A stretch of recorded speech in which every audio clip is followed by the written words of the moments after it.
ఆంధ్రప్రదేశ్లో ఓ పక్కేమో అసెంబ్లీ సమావేశాలు జరుగుతున్నాయి, ఇంకో పక్క మండలి సమావేశాలు జరుగుతున్నాయి. ఇవన్నీ జరుగుతూ ఉంటే రాష్ట్రం మొత్తం రావణ కాష్టగా మారిందని చెప్తాను. ఈరోజు మాత్రం ఏంటంటే సేవ్ మెడికల్ కాలేజీలు, సేవ్ మెడికల్ కాలేజీలు హ్యాష్ ట్యాగ్ తోటి వైసీపీ కార్యకర్తలు కావచ్చు, అలాగే మన మామూలుగా సామాన్య ప్రజలు కావచ్చు, విద్యార్థులు కావచ్చు, వైద్య విద్యార్థులు కావచ్చు, చాలామంది రోడ్ల మీదకి వచ్చి నానా నిరసనలు అయితే కనుక, ఆందోళనలు అయితే కనుక, ధర్నాలు ర్యాలీలు ఈరోజు నిర్వహిస్తారు. రాష్ట్రం మొత్తం కూడా రావణ కాష్టగా మారిందని చెప్పాలి. కొన్ని చోట్ల అదుపు తప్పిన కొన్ని సంఘటనలు అయితే కనుక నిజంగా ఎలాగంటే మచిలీపట్నంలో పేర్ని నాని గారు చేస్తున్నటువంటి ఏదైతే వాళ్ళు చేస్తున్న నిరసన కావచ్చు, దాంట్లో ఒక ఇంత ఉద్రిక్తతను చోటు చేసుకుందని చెప్పాలి. ఎందుకంటే లాఠీ చార్జ్ దాకా వెళ్ళి ఆగిందనే చెప్పాలా. పోలీసులు అత్యుత్సాహమని వైఎస్ఆర్సీపీ నాయకులు ఉన్నారు, వాళ్ళు జులుం ప్రదర్శిస్తున్నారని కొంతమంది అంటే అన్నారు. కానీ మొత్తానికి ఎలాగైతే రాష్ట్రం మొత్తం కూడా సేవ్ మెడికల్ కాలేజీల పేరిట రావణ కాష్టగా మారింది. ఎందుకంటే ప్రైవేటీకరణ మేము అడ్డుకుని తీరుతాం, ప్రైవేటీకరణ చేయడానికి కుదరదు. ప్రైవేటీకరణ చేస్తే కనుక ఏంటి, ఒక్కో విద్యార్థి ఒక మెడికల్ సీటు ₹1 కోటి అని అయితే కనుక ఒక నినాదాన్ని తీసుకొచ్చింది వైఎస్ఆర్సీపీ. కాబట్టి ప్రైవేట్ మెడికల్ కాలేజీ పేరిట జరుగుతున్న అన్యాయాన్ని మేము చూస్తూ ఊరుకోం. కావాలని కొంతమందికి కట్టబెట్టేందుకు, పీపీపీ పేరిట ఏంటి బినామీలకి అప్పచెప్పేందుకు ఇవంతా జరుగుతున్నాయని వైసీపీ నాయకులు చాలామంది ఆరోపిస్తున్నారు. ఈరోజు మొత్తం మ్యాక్సిమం రోడ్ల మీద ఉన్నారు జనమంతా కూడా. ఏంటి ఇంకా విషయాల్లోకి వెళ్ళే ముందు ఫస్ట్ అయితే కనుక లైక్ చేయండి. లైక్ చేస్తే నాకు మోటివేషన్ ఉంటుంది, ఎక్కువ మందికి ఇన్ఫర్మేషన్ షేర్ అవుతుంది. కొత్తగా మన ఛానల్ చూస్తే పక్కాగా సబ్స్క్రైబ్ చేయండి. మీ అమూల్యమైన అభిప్రాయాన్ని కామెంట్ రూపంలో తెలియజేయండి. రాష్ట్రంలో ఎక్కడ లేదండి, మ్యాక్సిమం అన్ని చోట్ల కూడా నిరసనలు అయితే కనుక జరుగుతున్నాయి. పోలీసులు చాలా మందిని హౌస్ అరెస్టులు చేశారు. చాలా మంది వైఎస్ఆర్సీపీ నాయకులు కావచ్చు, విద్యార్థి నాయకులు కావచ్చు, విద్యార్థి నేతలు కావచ్చు, చాలా మందిని హౌస్ అరెస్టులు అయితే చేశారు. హౌస్ అరెస్టులను దాడులు వచ్చిన నాయకుల్ని రోడ్ల మీద నిర్బంధిస్తున్నారు. అటువైపు వెళ్ళొద్దు, మెడికల్ కాలేజీ సైడ్ వెళ్లకుండా చెక్ పోస్టులు పెట్టారు కొన్ని చోట్ల. కానీ ఇలా ఒకటి కాదు, రెండు కాదు, అసెంబ్లీలోనేమో అక్కడ వాళ్ళ మండలిలోనేమో మెడికల్ కాలేజీల గురించి చర్చ నిర్వహించాలని పట్టుబడుతున్నారు. అసెంబ్లీలోనేమో కూటమి నాయకులేమో లేదు, అసలు విద్య వైద్యం ఏదైతే మెడికల్ మేనేజ్మెంట్ కోటా తీసుకొచ్చింది జగన్మోహన్ రెడ్డి అని వాళ్ళు కొంతమంది ప్లకార్డులు పెట్టుకుని చూపిస్తున్నారు. ఇక్కడ మాత్రం రాష్ట్రంలో మాత్రం మ్యాక్సిమం అందరూ విద్యార్థులు, నాయకులు, యువజన విభాగం ఇలా వాళ్ళు వీళ్ళు కాదు, మొత్తం అందరూ రోడ్ల మీద ఉన్నారు. పోలీసులు అయితే కనుక కంట్రోల్ చేస్తున్నారు మొత్తం అందరినీ కూడా. చాలా ఎలాగైనా కొన్ని ఉద్రిక్త సంఘటనలు అయితే కనుక జరుగుతున్నాయి. ఒకచోట కాదు, గుంటూరు నుంచి పిడుగురాళ్ళ వరకు మెడికల్ కాలేజీ నిమిత్తం సత్తెనపల్లి నుంచి ఎడుతున్న వాళ్ళని సత్తెనపల్లిలో పోలీసులు అడ్డగించారు, అరెస్టులు చేశారు. ఇలా ఒకటి కాదు, రెండు కాదండి, మొత్తం మ్యాక్సిమం రాష్ట్రం అంతా ఉందన్నమాట. కాబట్టి చలో మెడికల్ కాలేజ్ హ్యాష్ ట్యాగ్ తోటి మన వాళ్ళ సోషల్ మీడియాలో విపరీతంగా వైరల్ అవుతుంది. చలో మెడికల్ కాలేజ్ హ్యాష్ ట్యాగ్ తోటి. కానీ save medical college hash tag, save medical college hash tag, చలో మెడికల్ కాలేజ్, ఇవి ట్విట్టర్లో కావచ్చు, అలాగే సోషల్ మీడియా ప్లాట్ఫామ్లలో ప్రతి దాంట్లో కూడా బీభత్సంగా వైరల్ అవుతుంది. ఆంధ్రప్రదేశ్లో ఏదైనా ఒక టాపిక్ నడుస్తుందో ప్రజెంట్ అంటే అది సేవ్ మెడికల్ కాలేజీ. కాబట్టి మెడికల్ కాలేజీలు ఎట్టి పరిస్థితుల్లో ప్రైవేటీకరణ చేస్తే మేము ఒప్పుకోం. మదనపల్లిలోనే హోరెత్తించేశారు నిజంగా చలో మెడికల్ కాలేజీ విషయంలో.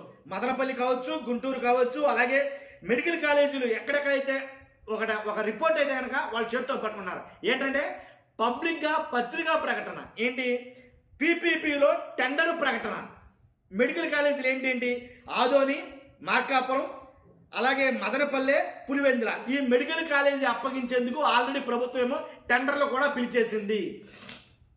కానీ టెండర్లు పిలిచిన తర్వాత ఇది ఇంకా ఎక్కువగా లేయిందని చెప్పాలా. వాళ్ళందరూ ఉద్రిక్తమైంది, వాళ్ళందరికీ కోపం కట్టలు తెచ్చుకుందని చెప్పాలా.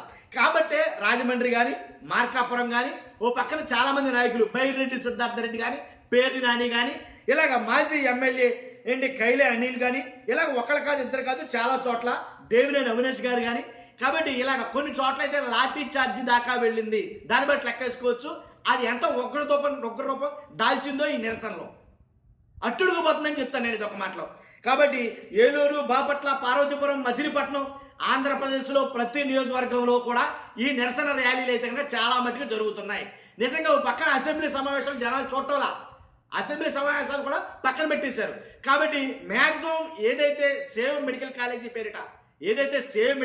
పేరిట జరుగుతున్న ఈ నిరసనలు, ర్యాలీలు వీటినే ఎక్కువగా అయితే కనుక ప్రజలు ఫోకస్ చేస్తారని చెప్పాలి.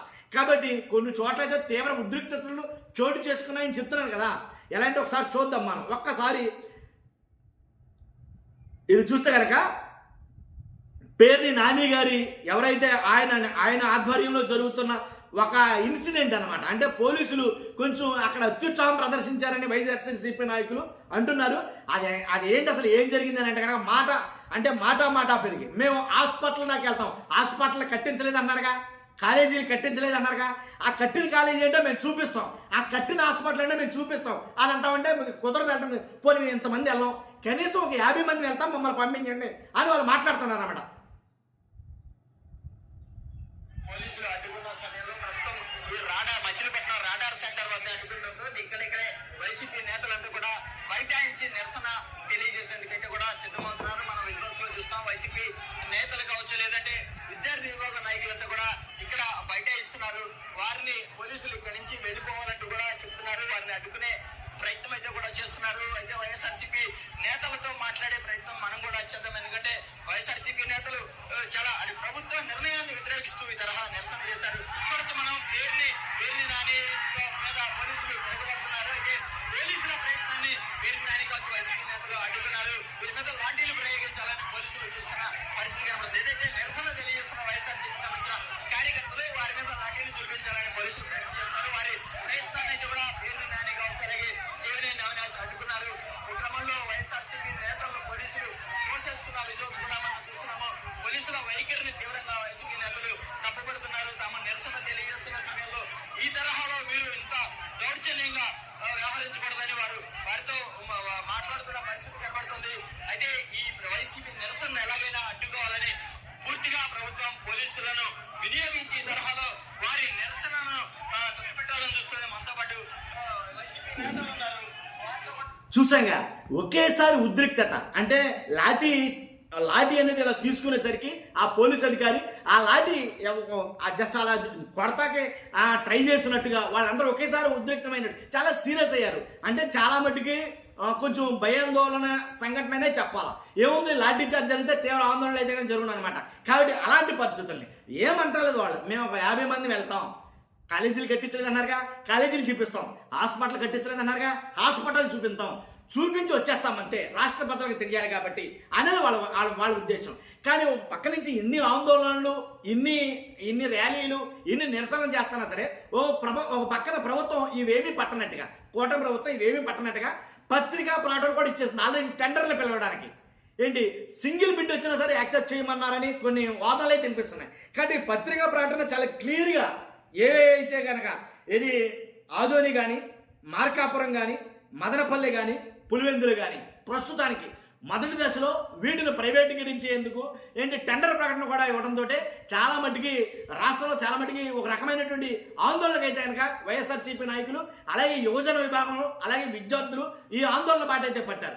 ఉండి కోలిది మరింత ఉధృతం చేస్తాను దీన్ని మేము ఇచ్చిన ప్రభుత్వం ప్రకటన వెనక్కి తీసుకోకపోతే అని వైఎస్ఆర్సీపీ నాయకులు అన్నారు. కాకపోతే వాళ్ళు చెప్పేది ఒకటే, మేము కట్టాం 5 ఏళ్లలో మేము 7 కాలేజీలు కడితే జస్ట్ ఇంకొక 5 ఏళ్లలో మీరు కట్టలేరా, లేదా 10 ఏళ్ళు అంటే మా వల్ల కాదు, మాకు చేత కాదు, మేము కట్టలేం, ఇంకొక 20 ఏళ్ళు పడుతుందని ఒక మధ్య మాట్లాడితే అసలు మన మామూలు కాదు, అసలు ఏమీ కట్టలేదు, అసలు మెడికల్ కాలేజీలే లేవు ఆంధ్రప్రదేశ్లోని ఒక నాయకుడు మాట్లాడుతున్నాడు. అసలు ఆంధ్రప్రదేశ్లో మెడికల్ కాలేజీలు కట్టలేదు, హాస్పిటల్ కట్టలేదని ఇంకొక నాయకుడు మాట్లాడుతున్నాడు. కళ్ళెదురుగా కనపడుతున్నాయి కదా అని వైఎస్ఆర్సీపీ నాయకులు ఆ కాలేజీలు ఏంటో ఇప్పుడు చూపిస్తాం మేము ఇవాళ అని అయితే కనుక ప్రతి కాలేజీ దగ్గరికి వెళ్ళడం జరిగింది. ఇదే చాలా మందికి వాస్తవాలు ఏంటో తెలియాలంటే కనుక ఖచ్చితంగా అలా జరగాలని చాలా మంది విశ్లేషణగా మాట్లాడుతున్నమాట. కాబట్టి ఇదండి జరుగుతుంది ఆంధ్రప్రదేశ్లో. కొన్ని చోట్ల ఉద్రిక్త సంఘటనలు ఏర్పడినప్పటికీ సంయమనం పాటించి మేము శాంతియుతంగా మేము ఆ కాలేజీలు చూపిస్తాం అని వైఎస్ఆర్సీపీ నాయకులు కొన్ని చోట్ల సంయమనం పాటించారనే చెప్పాలి. ఇలా ఇక్కడ జరుగుతూ ఉంటే అసెంబ్లీ బయట లోపల నుంచి మాట్లాడుతున్నారు. అసెంబ్లీ బయట బొత్స సత్యనారాయణ గారు ఇలా కొంతమంది నాయకులు అసెంబ్లీ బయట నిలబడి వాళ్ళు కూడా ప్లకార్డులు పట్టుకుని సేవ్ మెడికల్ కాలేజ్ ఏపీ అనే కనుక ప్లకార్డులు ప్రదర్శిస్తూ ఉంటే పోలీసులు అసెంబ్లీ ప్రాంగణంలోకి వెళ్ళడానికి మీరు వీలు లేదు అని వాళ్ళు ఆపేశారు. ఓ పక్కన హౌస్ అరెస్టులు, ఓ పక్కన చెక్ పోస్టులు, ఓ పక్కనేమో ఇలాగ ర్యాలీలు ధర్నాలు చేస్తూ ఉంటే అక్కడ ఆపేయటం, వాళ్ళేమో పోలీస్ స్టేషన్ తరలించడం, అలాగే పోలీస్ స్టేషన్లో కొన్ని చోట్ల నిర్బంధించడం, అలాగే ఇక్కడ అసెంబ్లీ ప్రాంగణంలోకి మీరు రావడానికి వీల్లేదేమో వాళ్ళని ఆపడం, ఇన్ని చేస్తున్నా సరే ఆంధ్రప్రదేశ్లో సేవ్ మెడికల్ కాలేజ్ అనేది నన్ను అడిగితే కనుక వైఎస్ఆర్సీపీలో సక్సెస్ అయిందని చెప్పాలి. అంత దారుణంగా అయితే కనుక జరిగింది. చూస్తున్న మీరు అందరూ కూడా మీ అభిప్రాయం ఏంటో ఖచ్చితంగా కామెంట్ రూపంలో తెలియజేయండి. ఫస్ట్ అయితే లైక్ చేయండి, కొత్తగా మన ఛానల్ చూస్తే కనుక సబ్స్క్రైబ్ చేయండి. Thank you very much.